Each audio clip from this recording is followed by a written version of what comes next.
लाहौर में press club के बाहर फायरिंग का वाकया। प्रेस क्लब के बाहर नामालूम अफराद की फायरिंग। सहाफ़ी जाम भाग। सहाफ़ी प्रेस क्लब के बाहर गाड़ी पार्क कर रहा था। पुलिस नामालूम अफराद फायरिंग करके बाद में फरार हो गया। पुलिस का कहना है कि सहाफ़ी हुसनैन शाह प्रेस क्लब के बाहर गाड़ी पार्क कर रहा था। आपको बता रहे हैं लाहौर से, जहां लाहौर में प्रेस क्लब के बाहर फायरिंग का वाकया पेश आया है। प्रेस क्लब के बाहर नामालूम अफराद की फायरिंग से सहाफ़ी जाम भाग हो गया है।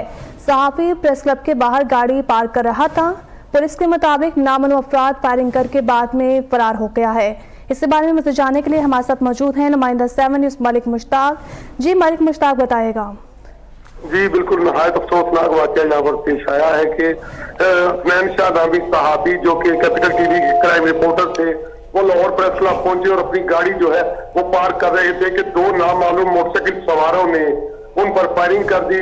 उनके फायर जो उनके पेट में लगे, उनके जिस्म पर लगे और ज्यादा खून बहने से उनकी एट दी स्पॉट वहीं पर जो है मौत वाकया हो गई। चूंकि पुलिस की भारी नफरी यहाँ पर पहुंच चुकी है और आईजी पंजाब की तरफ से नोटिस लिया गया है और यहाँ पर लगाए गए सीसीटीवी कैमरों की मदद से पुलिस का वो रवायती दावा है कि जल्द मुलजमान को जो है वो पकड़ लिया जाएगा।